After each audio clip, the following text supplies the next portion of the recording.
like that. We ain't going out like that. Watch me go and bounce right back. Cause we ain't going out like that, no. We ain't going out like that. We ain't going out like that. Watch me go and bounce right back. We ain't going out like that. Welcome to Any Given Season, a Coca-Cola Bowl Season Podcast. Today we are coming to you from the FanDuel Sportsbook at the Mohegan Sun Casino in Uncasville, Connecticut. We have a very special show to you.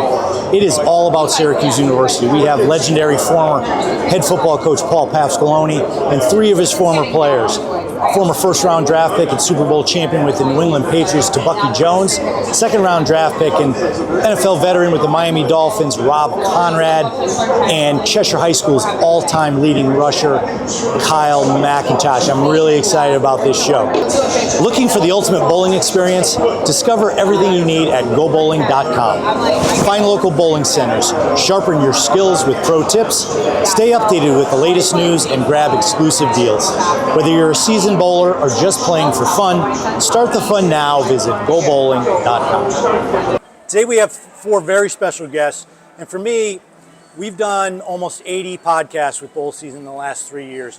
We've had Hall of Famers, we've had Heisman Trophy winners, but for me personally, this one is the most special. I have four people up here that I care a lot about, four people that have a lot in common, five people including myself in a lot of different ways. We're all from New England. Four of us are from Connecticut. Rob, you're kind of the odd man out on that one.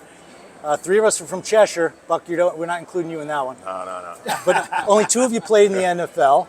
First-round draft pick of the New England Patriots. Second-round draft pick of the Miami Dolphins. Coach, you obviously coached in the NFL. Buck, you and I have Super Bowl rings. Yes, we were sir. united with the Patriots. I had this much to do with it. Buck had the other 99%. But I think beyond all that, More to do with it. maybe. No, Buck played a big role that year. But We went down. We shut Miami up down there that year. You weren't there. did we beat you that year? Couple times. Yeah, remember Lamar Smith? Remember that? We We ain't gonna talk about that hit. We talk about that offline. Okay. Well, but I think the thing that the five of us have the most in common is our love and our passion for Syracuse University. That place played a really big role in all of our lives. And Coach Pasqualoni, you played a really big role in all of our lives. So we're going to cover a lot of stuff today. So why don't we kick off with that? Coach, actually, I'm going to start with the players first. Just your general reflections on your time at Syracuse. We'll go a little bit deeper, but what do you remember most about your years at Syracuse? We'll start on our far left, Kyle. There's so much to recall, but it was just an electric atmosphere during our time at Syracuse. I had an opportunity to play with some great players. We had a fantastic coaching staff, during those times, and we won some great games as well as championships, and had the opportunity to go and play in the Orange Bowl and Fiesta Bowl. Rob? Yeah, my recollection of it was, making lifetime friends, with a bond with guys. Kyle and I knew each other since we were in high school, and it was hard. I remember it being really hard. Pressure pack, probably a little extra with the whole 44 thing for me, but Paul ran a tight ship, and we were going to class before noon. I didn't have a redshirt year, nor did you, so we had to get all of our classes in and all of our work in, and we had 5 offenses that we were running at the time in college. So I remember it being challenging, but loving it and not wanting to leave. So it was a great time, and wouldn't trade it for anything. Buck, you feel the same way? I don't know what they talking about. I can remember. So my birthday's October 6th, right? So it had to be October 2nd, 3rd. I'm out in class, and it started snowing. I'm like, what the hell did I just get myself into? October, it's like October. It snows in New Britain. Not in October. Actually, October 3rd, it was snowing. I'm like, what the hell? But going through a couple guys older than me, but we got my freshman class, there's still a connection with a lot of those dudes to this day. Real great friendships. I actually talk to those guys more than guys I grew up with. So I think that's like the most important thing. Right. We'll dive more into that. Coach, from your perspective. Well, I had a lot of great leaders, at Syracuse. Before as an assistant coach, 14, as a head coach, a total of 18 years. And beside that, I met my wife in Syracuse. My children were all born at University Hospital. As a matter of fact, the Bayheims and the Pasqualonis opened a new cheerleading spring of University Hospital downtown. So I had two families. I was single for an awful lot of years. So I had the football family. Okay. I say, thank your wife for my senior year. Yeah. And I love it. obviously, met my wife and got married and had kids. But just the atmosphere, we had great leadership in Syracuse under Jake Crowther, the AD. And I was fortunate to start my career there as an assistant coach under Coach McPherson.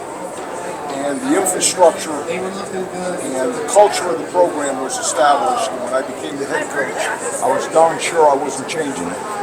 I wasn't smart, but I was smart enough to know, don't start changing things here. Let's just build on, what you're doing. And just the opportunity to recruit. Look at these guys. I mean, you win a lot of games with guys like this. No doubt about it. They keep you in coaching for a long time. Well, you made an easy transition for me, Coach. I want to talk about building a winning culture in a football program. You were the leader of the Syracuse program, as you said, for 14 years. 6 of those years included some combination of 3 guys. And I got to, I'm not always a big stat guy because I think any stat can sound good. You got to give it a little perspective. In your 14 years, the football program was 107, 59, and 1 in 14 years. In the 21 years since, the program's won 104 games. In the prior 20 years to you being there, they won 100. It took 20 years to win 110. 110, 112, and 5 the previous 20 years, 104 and 151 since 107, 59, and 1. That puts it in perspective, right? Coach, tell us, how did you go about building such a winning culture for such a long time? Well, we always felt like it was players, not plays. So the first part of that was recruiting. And we wanted to recruit guys that fit the profile that we were looking for. And that profile was high character, high work ethic, and guys that didn't just like football, but they were going to have to love football to survive, okay, the culture and the work ethic in the Syracuse program. Because, like Rob said in his opening, it was hard. We were in full pads on Monday, going after each other. And we practiced in a tempo, as I look back on it, was far and above the way a lot of teams practice. The weight room and the philosophy in the weight room and the culture in the weight room was a big, big factor. And the fact that we were interested in the holistic development, and as the guy said, they had to go to class and they had to get their degree. We had very, very few guys that didn't graduate. As a matter of fact, in Rob's senior year, we not only won the Big East Conference Championship, went to the Orange Bowl, we won the Academic Achievement Award in NCAA football for 100% graduation, which was a very, very rare occurrence. Coach, the schools that would win that award typically were Duke, Notre Dame, Northwestern, Stanford. Yeah. Now, mind you, fact at the luncheon where I was presented, 100%. the team was presented with the trophy. I went up to the dais, received the trophy. I was walking off the dais, and the Texas A&M table was right to my right. And I'll never forget R.C. Slocum saying to me as I walked off, "That's impossible." Meaning that you can't win a big Power 5 conference championship and win 100% graduation, but we did it. Let me Well, from a player's say perspective, that, add that's to that. from a class that started out its first semester, I think, with a 1.6 GPA until Coach P quickly turned that around. The guys were on probation, couldn't go out, and he rectified that really quick. So, yeah. I don't know what you're talking about. I don't know. Well, you were a great student from the get-go, Rob. I'll tell you the question with your drop-off, though. The one thing that when Paul left, all the institutional knowledge from the 80s, the great 80 teams and the 90s teams, and the coaches, the recruiting, the connections, it just evaporated. And that it was clear to me just as an alumni at that point in time, and it's been challenging to rebuild. And the game's changed, but they're hopefully coming back in the right direction. Well, I was looking at, so I can remember Massachusetts, Connecticut, New Jersey, the D.C. area, a little bit of Florida, and then upstate New York. I think, in Pennsylvania, Marvin. So, to me, that was the formula. I always remember every year when kids came in, they always came in from came in from those areas. And I can remember when what was the coach came in, coach the Rams. What's his name? Well, he was trying to get guys from like California, which You're talking about Greg Robinson. Yeah, you're not getting California. You got USC, UCLA, Washington, those type of schools. And when I saw that, that's when I kind of saw like the downfall. Like it's not that same ingredient that we had like when we were there. We had a nuclear core. What was that 5-hour radius, Coach, you always talked about? And trust with those coaches that, Coach P and Coach DeLeon had established up here in the Northeast. I mean, Syracuse was the place to go. That was the school where they knew that their kids that they sent up there would be taken care of, that they would get their degree. It was unfortunate to Coach P and staff, but things started to go south and those relationships lost. Well, let's expand on that a little bit more. And you guys, a lot of football programs claim they work really, really hard. And, they're all trying to do the same thing in different ways. There were a lot of football programs, especially in the Northeast, didn't have near the success that you guys had, especially in the 90s. What do you think the differentiator was? Like, why were you able to do it and they couldn't? I'll say a couple of my personal experiences from a recruiting standpoint. Number one, Paul was, and I think Jill maybe calmed that down a little bit, but we'd be coming back from the sub shop at midnight, and Paul would be in his office. Still in there. He's still in there working on film. But they worked at it. I mean, the story, as I understand it, for Donovan McNabb is that Coach reached out and said, "Hey, I got this kid at Mark Kamau. We like your offense." And George and Paul were like on the phone with him, teaching him, the pro, freeze option offense the next year. Sure enough, we ended up with Donovan McNabb. I remember at my my kitchen table having George DeLeon, God bless him, and Paul eating my mother's spaghetti. That was terrible, and I'm pretty sure it was George had like half the spaghetti down his shirt at the time.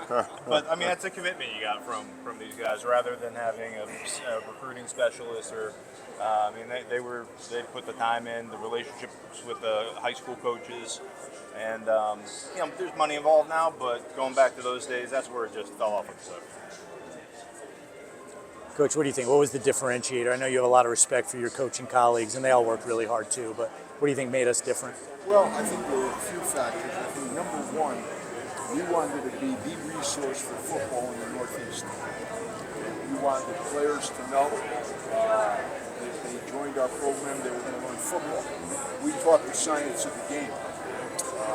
When one of our players had the opportunity to be a pro day or to be interviewed by a potential NFL team prior to the draft, they can walk in that room and hold their own in a conversation with a pro coach about their position, the techniques, the fundamentals, the coverages, the protections, the run game. And took a lot of pride in high school coaches knowing they can come up to Syracuse on any given day and they were welcome, they could be in the ask questions, and they could be a part of our program. So we wanted to be the resource for players and coaches in the Northeast, and I think that was genuine. We had Coach Leone, who was just a phenomenal coach, and we had a lot of outstanding coaches. We just like football. We just ate pizza and talked football, okay, at night. And I think that transitioned into, a lot of good players coming. Coach, did you have to recruit some of the coaches? I've heard just some of the guys that, you were demanding of your players, you were demanding of your coaches. I know some of your GAs from over the years and legendary stories, and they either loved it or not. We had a great staff. I want to pay you one compliment. I don't know if I ever told you this. When you were with the Dolphins, we came over to Mark Corey came over to see you, and Bill Parcells comes walking over. He said, "You guys are Paul's guys." And we're like, "Yeah." He goes, "I want to let you know something. He's the only coach I've ever been around that can coach with discipline at every single position on the field." Wow. That was a pretty good compliment. Yeah, especially coming from him. Coming from Bill. So, anyways, but I think we all saw that, and I used to jump in and tell Lindo Murray how to kick the ball, and then the snapper, and then Buck had a That's another great recruiting story of Lindo Murray. Lindo, we worked together. Harry Snyder, Lindo's high school coach, Navy, Florida. Okay, Cooper City Cowboys, to be exact. Right? Calls me one winter day, and he says, "I got a great kicker for you." Yep. I said, "Great, who is it?" He said, "Lindo Murray. You'll love the guy." I said, "Well, where's he at here?" He said, "He's at a community college in Orlando." So I thought for a minute. I said to myself, "There's no football at a community college in Orlando." So I said, "Perry, there's no football in Orlando." I said, "Can you send me some film?" He said, "Yeah, I'll send you some film." So he sends me a film. I put it on. It's Olindo kicking the ball in his backyard with his father Gino holding the ball. That was the film I got. Long story short, we brought Lindo up that spring. He kicked the daylights out of the ball. It became a real special. He figured out how to aim it eventually. That's right. Fuel your day with the unbelievable crunch of Hampton Farms, the official peanut of bowl season. Perfect for sharing with friends, tailgating outside the stadium, or cheering from your couch. Grab a bag from the produce aisle of your local grocery store and savor the game one peanut at a time. Let's get nutty. That's exactly right. Well, I'm glad you're talking about recruiting. Coach, you remember the recruiting process for these guys? Is there anything that stood out in your mind about your evaluation of them coming out of high school, what you projected they could accomplish, and then ultimately what the three of them became as football players? I certainly do. I probably remember a great deal of it. Number one, sitting on the end, Kyle McIntosh was from my hometown. His high school coach, I gave his first job. His high school coach, Steve Dazio, and I worked together at Western Connecticut. And Steve ran the type of program where players develop as players. Okay? So he wanted to go to Clemson. He wanted to be down by that lake and go over to the SO and drink beer at night and all that other stuff. But his parents stepped in. And they said, "Nope, you're going to Syracuse." And we were very, very happy to have Kyle come to Syracuse. Is that your recollection? Let me expand on that story a little bit. And this is fantastic. At the end of my visit at Syracuse, had a great visit. Donovan McNabb was my host, but Sunday morning as we're about to leave and head back to Connecticut, Coach P brings me and my parents into his office, and I will never forget this for the rest of my life. Coach P looks at me and he goes, "Kyle, I can't guarantee you that you're going to play here next year." He goes, "I can't guarantee you that you're going to play here the year after." He goes, "As a matter of fact, I can't guarantee that you'll ever play here." He goes, "The one thing I can't guarantee you is that you're going to get your degree." Like me, my mouth just drops. My parents have these smiles like grin to grin. And there was no question I was going to Syracuse University. He under promised. Yeah. What do you remember about Rob? Robbie was a highly recruited guy, and it was BC. We were very concerned it was going to be BC, and Notre Dame was involved in it. Somewhere along the line, somebody was recruiting as a linebacker, and I kept telling him, no, you're a big running back. You're a fullback or you're a big back. And by the way, we have this tradition here of the number 44. And we kept selling Rob on the fact that he was going to play on offense and he was going to be a back. And we were going to exhaust and utilize Rob not only as a fullback, but as a tailback. And we liked throwing the ball to the back, and we loved the screen game, which ironically we got from the Green Bay Packers. Okay, and Rob fit into that whole system, and eventually made the commitment to come to Syracuse. Did a tremendous job of representing number 44. At the time, Jim was still alive, Floyd was still alive, of course Ernie had passed. Marie Fleming, Ernie's mom, was in the stadium whenever she could be there, and they all just loved the idea and the fact that Rob, with his character and his ability, was going to wear 44. So we're very fortunate to have Rob come and rejuvenate the number 44, which means so much to the fans in Central New York. Is that your recollection of the recruiting process? Yeah, yes, and thank you. That's very kind words. But yes, I mean, there was being a Boston kid. A lot of guys looked at BC. I got to tell you though, it was funny every time we played Boston College. I'm pretty sure like Kevin Rogers or someone put in extra plays for me in the game. There's always I have like my best games across all 4 years. Against Boston College. Remember David Walker was saying, "Can you play like it's Boston College this week?" So, anyways, there was certainly something there. But no, the recruiting component was great. I didn't know the number 44 thing was going to be quite as large as it was. We had like a Fan Fest day where everybody signed up for autographs. I was sitting next to Don and I think Marvin Harrison, and they maybe had 20, 30 people in line. Mine was like 200 people deep. I've never seen the field before, but it was kind of set in right then that there was going to be some expectations. To that point, the BC game his freshman year was some game.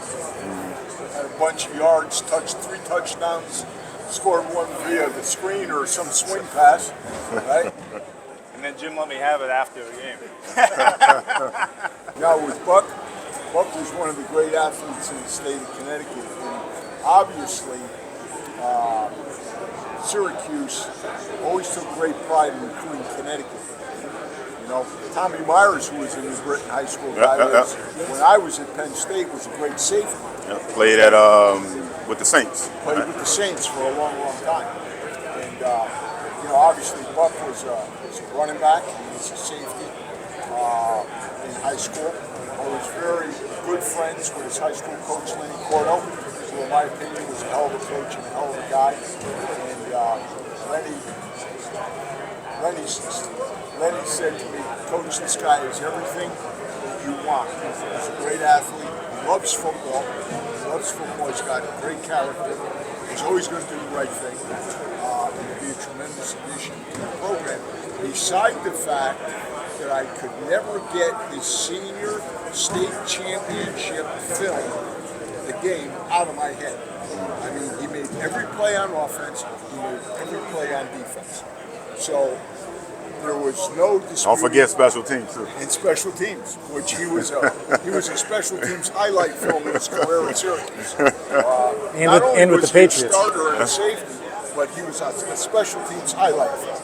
And just came to Syracuse and had a great career.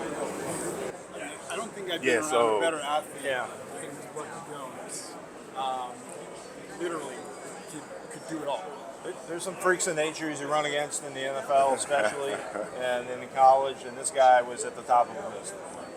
Absolutely. Well, You're blushing. Yeah. Now, you know what?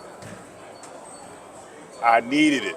You know what I'm saying? So, like I was telling them earlier, basketball, football, getting recruited.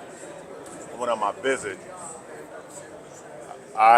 He's the only one that scolded me on my grades. Now you gotta get them grades up, and that's what I remember. So I knew, like in high school, I needed, like I never got that before. You know, I come into school 9:45 every day when school started 7, but I never had that one person telling me like. How old were you then? 18, 19? In high school? Yeah, when you made that visit, 19 years old? No, I was 17. 17. All right, 17. So what? The kids are older now. As a 17-year-old, what made you realize that you needed that? I think like playing sports, like high school, even like I was so much better than everybody, and I kind of got to just do whatever I wanted. I never really had that one person. Now you need to do this, and not. It was like I did whatever. So when I went in that visit, and I walked in there like, yeah, you know, kind of, like, nah, you better get those grades up. And I never got that before, so that kind of made me like, you know what, I'm coming to Syracuse. I needed that guidance. I never had that guidance. To summarize, like I was a decently talented football player that really had to work at it. This guy just showed up and ran like a 4.3 and raged it all over the field. And then he figured it out, and the work came in. Well, you know, it's interesting. The fact that at one point the three of you were in the same meeting room. You were all in the running back room. Yeah. Right? But then senior year, he has the idea, wait a minute, we're gonna change positions on. Were you okay with that? Well, I just wanted to play full time. You know, like we would have been all switching. I was like, I need to be seen more. So that's kind of like, but you got to remember too, like going back to when I came, it would help. I never lift weights. So like in high school, I never lift any kind of weights or anything. So coming into Syracuse, it was just everything was new, whole new with the school. I can remember going into the weight room. I didn't know how to squat. They had to show me how to squat. I never benched, but I learned quick, got strong quick. But it was all a new experience for me. Like in high school, I was just doing whatever. And and to their credit, I don't remember having to bring these guys in and say, why aren't you going to class? Or why aren't you giving great effort in the weight room? Now, the culture of our weight room was established by Mike Wolfson, one of the great strength coaches of all time, at the college level at Syracuse and the NFL level. He's a renowned guy, okay? And the intensity in the weight room, how hard it was in the weight room was in the culture setting. And these guys handled the demands academically, they handled the demands from a training standpoint. And when you talk about developing culture, that was a big part of our culture. Yep, no doubt about it. it's like my girl. Let me ask you this, you know, do you think the method of building a program, the way you guys did it then, translates today? The world's changed a lot in the past 20 years. You think you can build a program today the way you did it back then? Start with you, Coach. Well, the simple philosophy of how we coached was tough love. Okay? Meaning that we really cared about them. And I think they knew we cared about them. And we were interested in them becoming the best they could become, not only in football, but as young men. And when I went into pro football, I learned this. I learned that the pro player, okay, will listen to you and respect you if they believe in their heart that you really care about them, know what you're doing, and you can help them advance their careers, okay, and their livelihood, okay. So I think in this day and age, it's so complex now. Now it's 105 on scholarship. When I was at Syracuse, it was 85. Okay, now universities can pay the players, and then you have the name, image, and likeness dollars on top of that. Okay, so it's very complex. But regardless, when they're in your program, you have to be a developmental program. You have to develop players, just like in pro football. You're developing practice squad players. You can't pay everybody an enormous salary So in my years in pro football, we would look for the free agent type of guy, the 7th round pick, who we felt fit our profile, which was the same profile we looked for at Syracuse. We would bring them in and develop them, and hopefully by game 8, they could go in and give us 8, 9, 10 plays a game. So we were, even in pro football, still a developmental philosophy. So I think regardless of how you're paying the guys and how you're divvying up the roster, I think it's got to be developmental, tough love. And make Coach, them besides better. the rules, do you think you could coach guys as hard as you did with the transfer portal? I think you can, Rob, if they know they're developing and there's some light at the end of the tunnel and they care about it. Yeah. As soon as they don't think there's light at the end of the tunnel, or you're just interested in the next guy and not their development, I think then they're leaving, they're in the porthole, they're out. Which might not be the worst thing. But no, it's interesting. Yeah, and the other thing I think you have to be careful of the portal is, I'm sure the kids that are jumping in the portal, many of them are great kids, but they're leaving because they're not happy. And to me, my question to today's college football program is, if you've got a bunch of unhappy guys on your team, what is your locker room like? Yeah. And what is the meeting room like?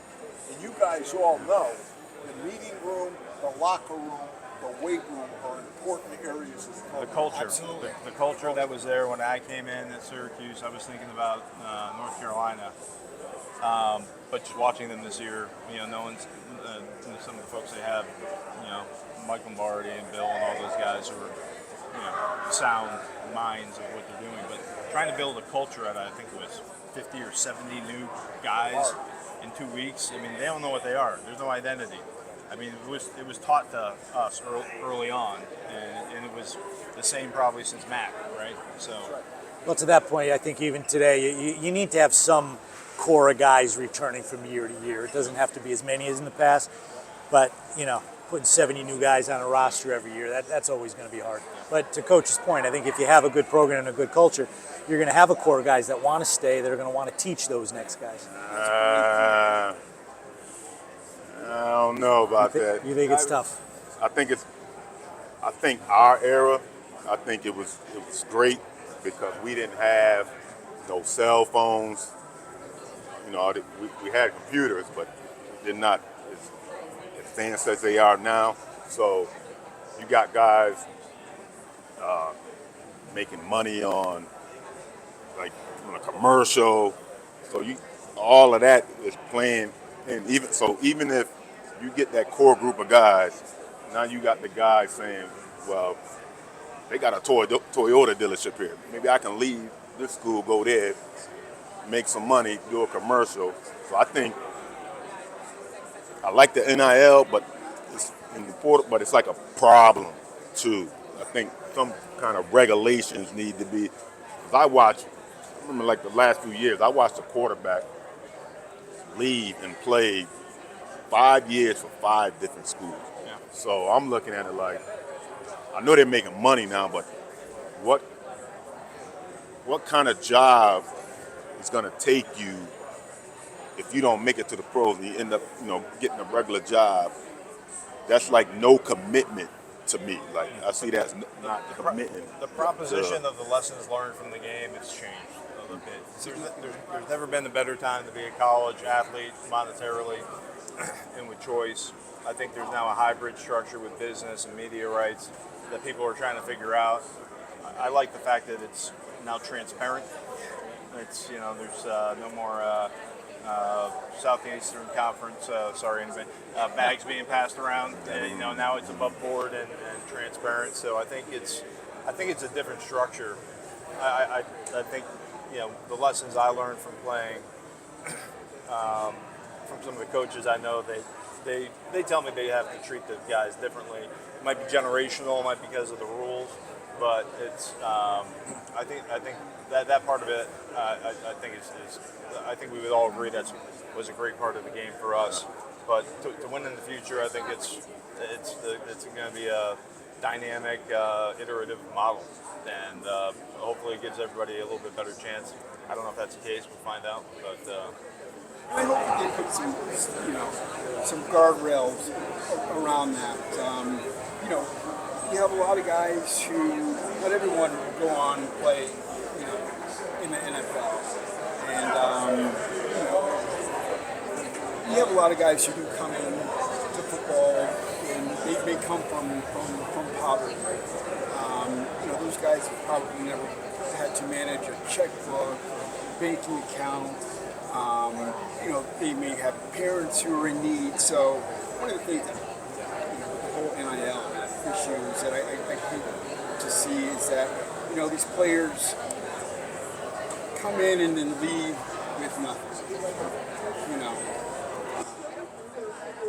They have more than we had, I think. No. I tell you what, Much more. like I agree with Kyle, than we have. depends on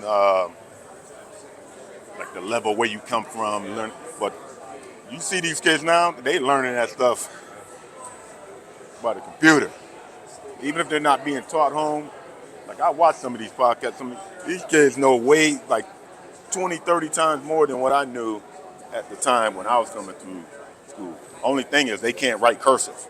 That's probably the only thing, they can't write cursive. Nobody writes cursive anymore. But a lot of that, when it comes to finance, these kids know a lot more. And then with NIL, hey, you don't make it, you don't make it to the NFL, but some of you guys making more now than, like their first year if they went to the NFL. So Nick, can I pose a question, and I'm going to get in trouble here? I wanted to ask these guys. Yeah, go ahead. I had always thought that there's so many guys, I think all the guys we played with were very good college football players that were a big part of the media rights that were coming to the school. Never had a shot to never had a shot to have any kind of career in the NFL and make any money off of it.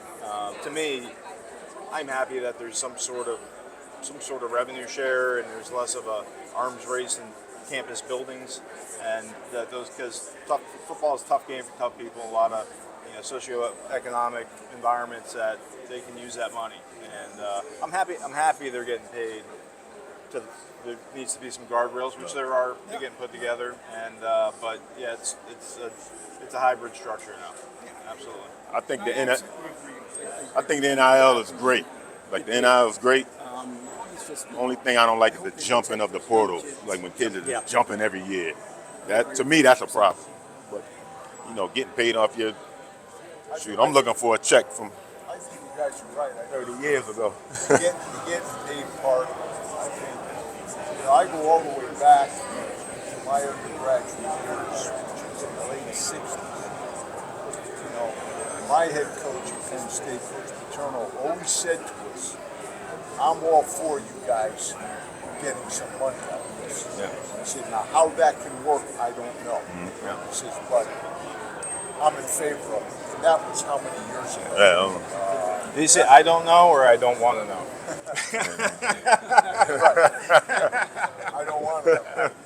Give me that handshake. But I agree with you. I think it's just like Buck was saying, this portal thing is just a tough one to figure out. Yeah, it's too much.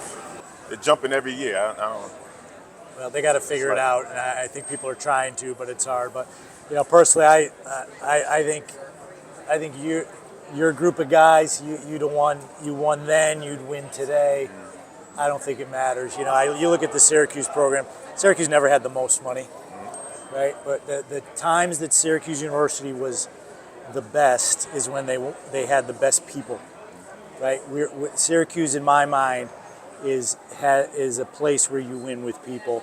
Sure, you got to have enough money, but you don't need the most money. We've never had that. That's my personal position. Every road to victory starts with a full tank. That's why 76 is proud to be an official sponsor of Bowl Season.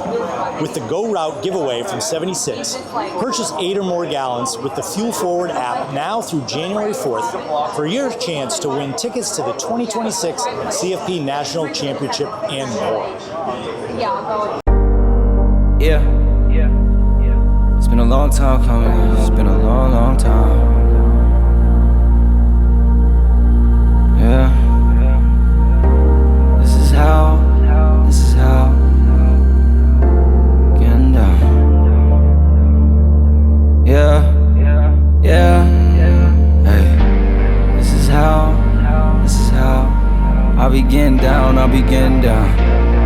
how it is really done, they can't figure out. They don't understand, so they want me down and out. We ain't going out like that. We ain't going out.